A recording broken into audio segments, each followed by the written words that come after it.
Students कैसे हैं आप? केमिस्ट्री वाले सर,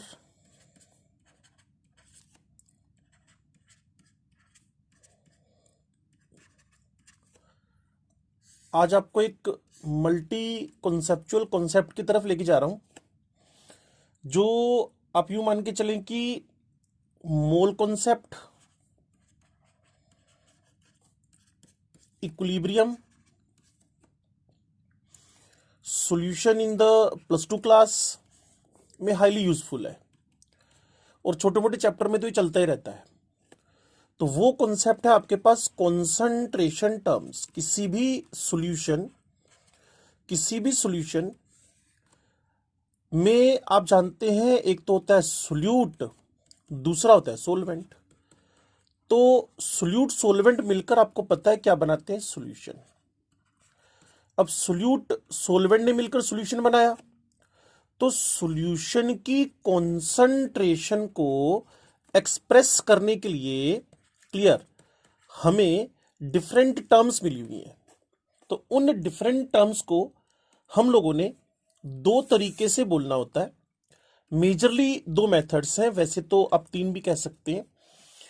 एक है आपके पास W by V, weight by volume.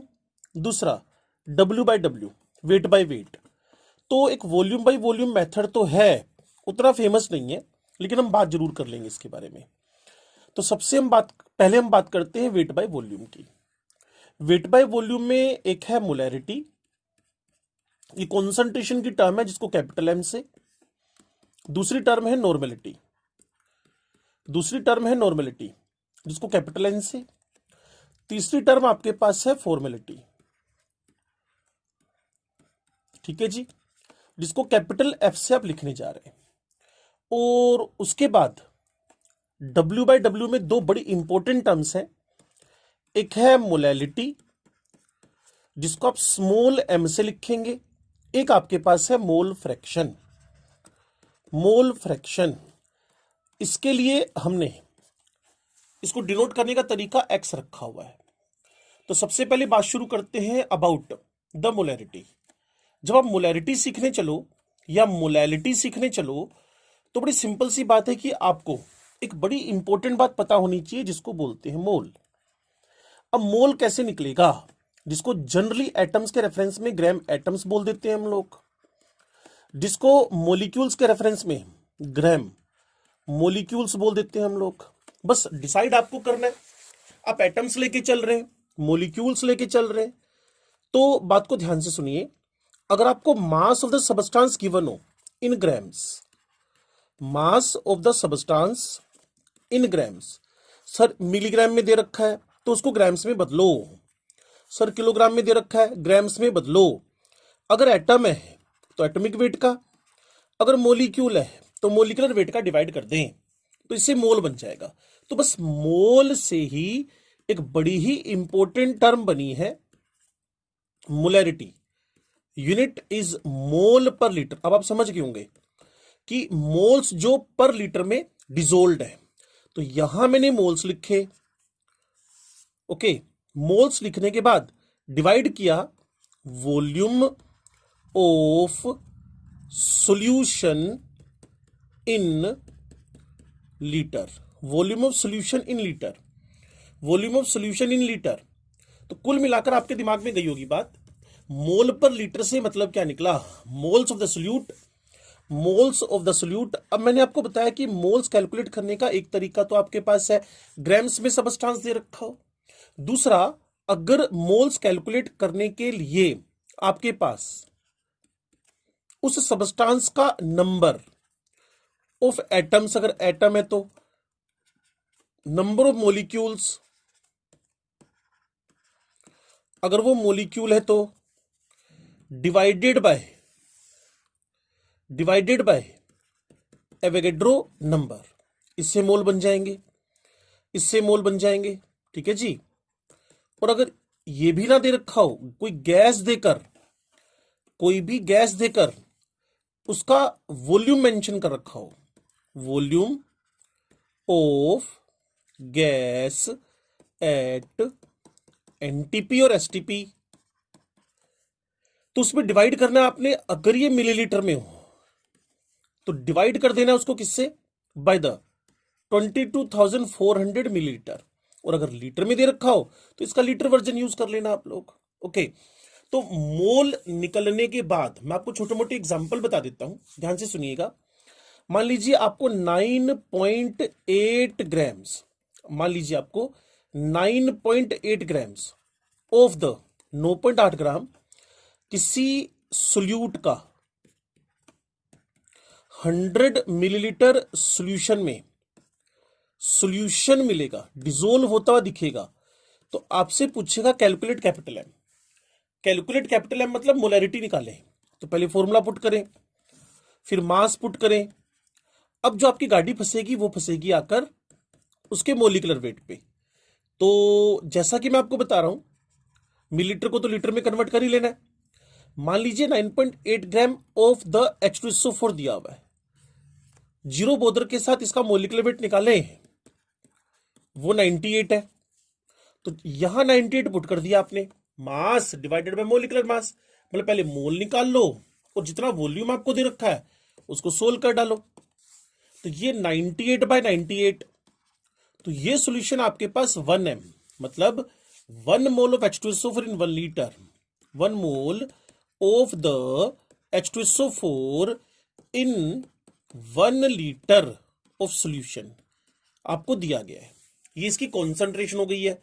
तो इसी तरीके से अगर आप मोलैरिटी कैलकुलेट करने के बाद टर्म पकड़ना चाहते हो, कौन सी, नॉर्मेलिटी, नॉर्मेलिटी, नॉर्मेलिटी को कैपिटल एन से डिनोट करते हैं हम लोग।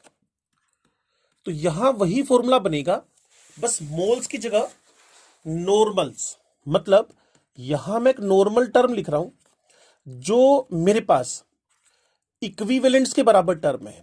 अब आप कहेंगे इक्विवेलेंट क्या, जैसे मोल था ना बच्चे, मोल, वैसे इक्विवेलेंट है। तो किसी को अगर इक्विवेलेंट निकालना हो, किसी को अगर इक्विवेलेंट निकालना हो, जिसको मैं, आप मोल के साथ बड़े ज्यादा फेमिलियर होंगे, इक्विवेलेंट के साथ कम फेमिलियर होंगे।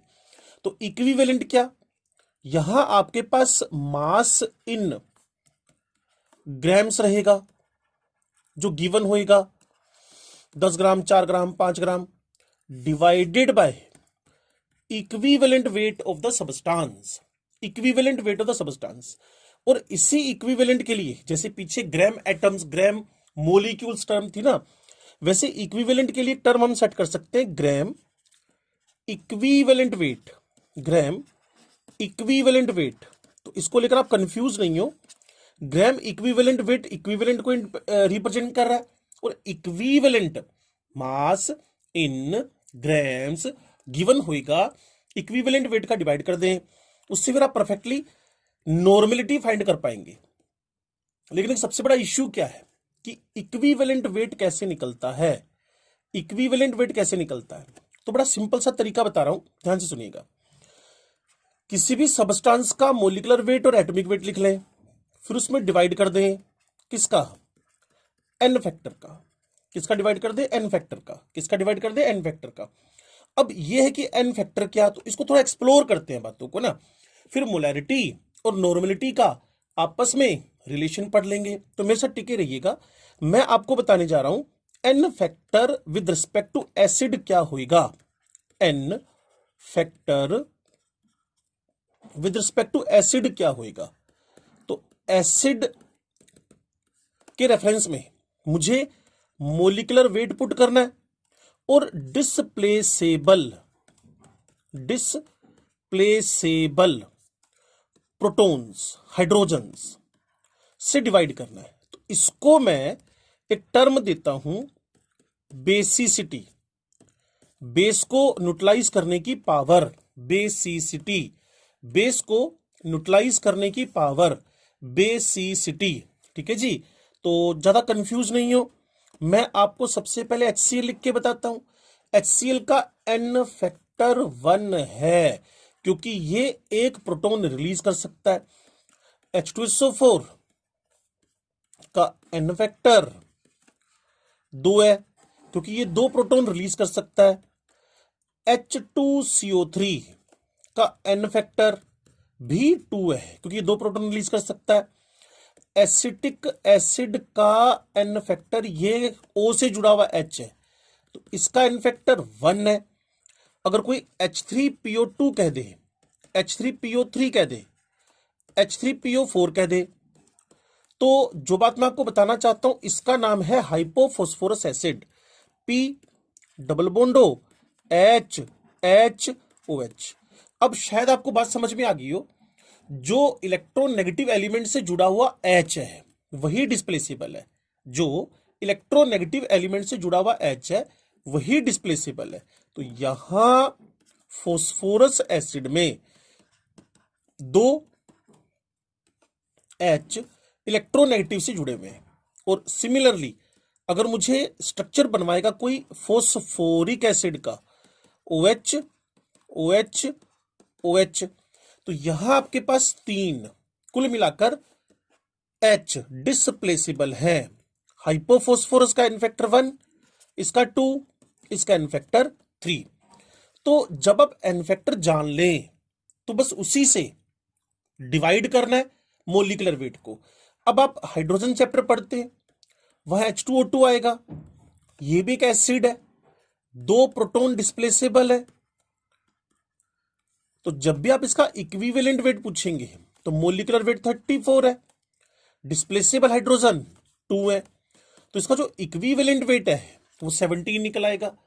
तो कुल मिलाकर मोलिकुलर वेट में एन फैक्टर का डिवाइड करें तो वो आपके पास इक्विवेलेंट वेट निकल आएगा। और मान लीजिए आपको मैं H2O2 का रेफरेंस देकर बोलता हूं, कैलकुलेट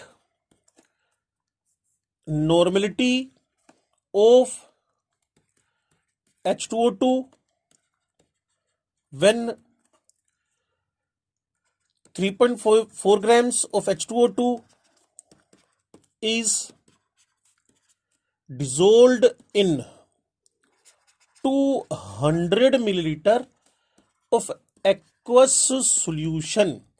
तो पहले नॉर्मेलिटी पुट करें, फिर मास पुट करें, फिर 200 मिलीलीटर को लीटर में बदलें, और जो आपके पास इसका मोलिकुलर वेट है उसमें 2 का डिवाइड कर दें। या तो आप याद ही कर लें H2O2 का इक्विवेलेंट वेट 17 है, तो ये इससे कैंसलेशन पे जाएगा, या इसको सोल्व करने के तरीके तो आपको आते ही हैं। ये 5 लिख दें, ऊपर आपके पास 3.4 इंटू 10 हो जाएगा, नीचे 34 हो जाएगा। 34/34 1 नॉर्मल सॉल्यूशन निकल आएगा। तो ये एसिड का इक्विवेलेंट वेट निकालने का तरीका है कि उसमें आप उसकी बेसिसिटी, एसिड बेस को न्यूट्रलाइज करता है ना, इसीलिए हम बोलते हैं बेसिसिटी। अगर वो भी बेसिसिटी समझनी है आपको तो यूं समझे H2SO4 कैन न्यूट्रलाइजेस 2 NaOH। इसका 1 मोल इसके 2 मोल को न्यूट्रलाइज करता है।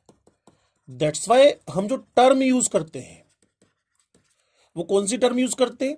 H2SO4 2 OH से रिएक्ट किया तो इस H2SO4 की जो बेसिसिटी है, इस H2SO4 की जो बेसिसिटी है वो 2 है। मेरे ख्याल में आप समझ गए होंगे मैं क्या कहना चाहता हूं। चलिए, तो अगर आप अब एसिड की जगह बेस का इक्विवेलेंट वेट निकलवाने पे आ जाए तो मुझे क्या करना है, मोलिकुलर वेट तो लेना ही है इन ग्राम्स, डिवाइडेड बाय जहां टर्म आपके पास थी ना बेसिसिटी, वहां टर्म क्या लगा दे? एसिडिटी। वहां टर्म क्या लगा दे? एसिडिटी। तो मान लीजिए NaOH है, 40 उसका मोलिकुलर वेट है, NaOH के रेफरेंस की बात हो रही है, डिवाइडेड बाय उसका एन फैक्टर 1। OH एक ही डिस्प्लेसेबल है, तो जिसको एसिडिटी ना समझ में आए वो इसको लिख सकता है डिस्प्लेसेबल हाइड्रोक्साइड्स। क्लियर? एसिड की बेसिसिटी होएगी, बेस की एसिडिटी होएगी। मान लीजिए आपको इसमें एग्जांपल्स पे जाना है, मान लीजिए आपको इस पे एग्जांपल्स पे जाना है, तो जब आप NaOH लिखकर बैठेंगे, KOH लिखकर बैठेंगे, कैल्शियम हाइड्रोक्साइड लिखकर बैठेंगे, मैग्नीशियम हाइड्रोक्साइड लिखकर बैठेंगे। क्लियर। तो इसका एन फैक्टर 1 हुआ, इसका एन फैक्टर 1 हुआ, इसका 2 हुआ, इसका 2 हुआ। सिमिलरली AlOH होल थ्राइस, इसका एन फैक्टर 3 हुआ। ऐसे ही अगर आप SiOH होल 4, वैसे तो सिलिसिक एसिड है, तो अगर मैं इसको हटा देता हूं, इसकी जगह मुझे कोई बेस ही पुट करना हो तो मैं PbOH होल 4, क्लियर, इस टाइप से पुट कर सकता हूं। तो ये मेरे पास एन फैक्टर निकल आएंगे, डिस्प्लेसेबल डिस्प्लेसेबल OH, डिस्प्लेसेबल OH। तो इसका एन फैक्टर मैं लिख ही देता हूं सबका, 1 है, 1 है, 2 है, 2 है, 3 है, 4 है। तो कुल मिलाकर फर्स्ट के जो lithium, sodium, potassium, rubidium, caesium के हाइड्रोक्साइड हैं, उनका सबका एन फैक्टर 1 है। सेकेंड के जो हाइड्रोक्साइड्स हैं, चाहे वो मैग्नीशियम है, कैल्शियम है, स्टोंशियम है, बेरियम है, उन सबके हाइड्रोक्साइड फॉर्मूला आपको पता है, MOH होल ट्वाइस बनेगा, ये MOH बनेगा, उसका एन फैक्टर 2 है। तो एन फैक्टर एक कॉमन टर्म हो गई है, यूनिवर्सल टर्म हो गई है, जो आप एसिड की बेसिसिटी, बेस की एसिडिटी के रेफरेंस में पुट करते हो। चलो जी, अगर अब आपको बोलता है कि सोल्ट, मान लीजिए आपके पास सोल्ट है, तो सोल्ट में जो एन फैक्टर होएगा वो टोटल पॉजिटिव चार्ज या फिर नेगेटिव चार्ज होएगा, टोटल पॉजिटिव चार्ज या नेगेटिव चार्ज होएगा। तो थोड़ा सा इसको समझ ले। मान लीजिए NaCl है, तो इसका एन फैक्टर 1 है, +1 या -1 में कुछ भी, मैग्नीट्यूड यूज करना है आपने, मैग्नीट्यूड। CaCl2 है, यहां 2 होएगा क्योंकि कैल्शियम पे +2 है, टोटल 2 क्लोरीन पे -2 है। AlCl3 है, 3 होएगा। अगर आपको Na3AlF6 दे दिया हो तो आपको इस सोल्ट की पहचान होनी चाहिए, ये 3 सोडियम एक AlF6 से बना हुआ है, -3 +3, तो इसका एन फैक्टर भी 3 होएगा। ऐसे Al2O3 दे रखा हो, क्लियर, ये तो एम्फोटिक नेचर का हो गया है। अगर मैं इसकी जगह कोई सोल्ट यूज कर लूं, अभी फिलहाल इसी के बारे में बात करें, तो इस एम्फोट्रिक में एल्यूमिनियम का टोटल चार्ज 336 है। ओके, सिमिलरली मुझे कोई एक एलम दे दे, फिटकरी बोलते हैं जिसको आप, एलम स्टोन, तो K2SO4 Al2SO4 whole thrice dot 24 water. तो बच्चे मेरे से पूछते सर वाटर का क्या करना है? वाटर का कुछ नहीं करना बच्चे, आपको पता है इज वेरी वीक इलेक्ट्रोलाइट। तो 2 पोटेशियम +3 8।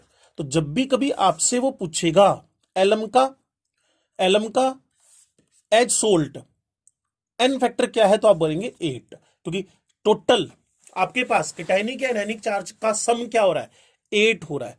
तो इसका अगर कभी नॉर्मेलिटी निकालनी हो तो यहां तो गिवन मास लिखेंगे आप इन ग्राम्स, गिवन मास लिखेंगे in grams, clear, given mass लिखोगे इन ग्राम्स, और यहां लिखोगे molecular weight by N factor, और यहां आपको पता है वॉल्यूम इन लीटर लिखना ही है। तो मोलिकुलर वेट में एन का डिवाइड करने से क्या निकल आता है जी, इक्विवेलेंट वेट, इक्विवेलेंट वेट। तो जितने भी सोल्ट आप देखो तो कैटायन का टोटल चार्ज या एनायन का टोटल चार्ज, क्योंकि वो दोनों बराबर होंगे तभी तो न्यूट्रल बनेगा, तो उसका डिवाइड आपने मोलिकुलर वेट में करना है, वो आपके पास हो जाएगा एन फैक्टर, वो हो जाएगा एन फैक्टर। अब हमें सीखना है कि मोलैरिटी में relation in between molarity and normality, molarity में और नॉर्मेलिटी में रिलेशन क्या है, मोलैरिटी में और नॉर्मेलिटी में रिलेशन क्या है। अब सीखने की बात क्या, कि मान लीजिए एक क्वेश्चन के थ्रू समझाता हूं मैं आपको, कि मुझे कभी भी उसने कहा 98 ग्राम्स ऑफ H2SO4, जिसका मोलिकुलर वेट बच्चों को पता है 98 है, clear, is dissolved in 250 millilitre of aqueous solution find molarity and normality. Normality and molarity find करें। तो मैंने इसका सॉल्यूशन निकालना शुरू किया। ओके, तो ध्यान से सुनना। भी अभी बताया था H2SO4 का इनफेक्टेड 2 है, सल्फ्यूरिक एसिड। तो पहले मैंने मोलैरिटी निकालनी शुरू की, 98 पुट किया। 98 पुट करने के लिए नॉर्मेलिटी निकाल ली। यहां इसका मोलिकुलर वेट, यहां मोलिकुलर वेट बाय 2, ये तो इक्विवेलेंट वेट हो जाएगा ना एन फैक्टर से डिवाइड करके। 250 मिलीलीटर में ये है, 250 मिलीलीटर में ये है, लीटर में इसको कन्वर्ट करना है, लीटर में इसको कन्वर्ट करना है, फिर कैंसलेशन की तरफ जाना है। ये 4 हो गया, कैंसलेशन की तरफ जाना है, 4 हो गया। अब एक कॉमन सी बात देखें आप, 98 बाय 98 1 हो गया, ठीक है जी। तो ये 1 हो गया, यहां भी 1 हो गया, यहां आपके पास 4 हो गया, यहां 2 इंटू 4 हो गया। तो अगर आपको मेरी बात समझ में आए तो इसका 4m आंसर आ गया, इसका 8m आंसर आ गया। तो जहां भी n फैक्टर कंफर्म्ड हो, अगर आपको n फैक्टर पता हो तो आप मोलैरिटी को n फैक्टर से मल्टीप्लाई करके, मोलैरिटी को n फैक्टर से मल्टीप्लाई करके, मोलैरिटी को n फैक्टर से मल्टीप्लाई करके नॉर्मेलिटी निकाल सकते हो। मोलैरिटी को n फैक्टर से मल्टीप्लाई करके नॉर्मेलिटी निकाल सकते हो। सीधा सा क्वेश्चन करें एक, आपके पास 1mH2CO3 है कार्बोनिक एसिड, तो इसका दूसरा मतलब आपके पास 2nH2CO3 है। कोई पूछेगा सर फर्क क्या है, आप कहेंगे कोई फर्क नहीं है, स्ट्रेंथ को एक्सप्रेस करने का तरीका अलग है बस। आपसे कोई कहा सर आपके पास ना 0.5m कैल्शियम क्लोराइड है, तो मैं बोलूंगा मेरे पास 1n कैल्शियम क्लोराइड का एक्वस सॉल्यूशन है, क्योंकि कैल्शियम क्लोराइड का जो n फैक्टर है वो 2 है। तो molarity when multiply with n factor change to the normality. Molarity को जब आप n फैक्टर से मल्टीप्लाई करते हैं तो क्या बन जाती है, नॉर्मेलिटी बन जाती है। तो एक बार इसका रिवीजन कर लीजिएगा प्रॉपर, मुझे नहीं लगता इसमें कोई कंफ्यूजन आपको बचेगा। क्लियर? तो वेट बाय वॉल्यूम की 2 टर्म हम सीख रहे थे केमिस्ट्री वाले सर के through. Like share and subscribe करना मत भूले। Molarity and normality. अब आपके पास इसमें फॉर्मेलिटी, मोलैलिटी और मोल फ्रैक्शन बचेगा, उस पर भी हम डिस्कशन करने वाले हैं।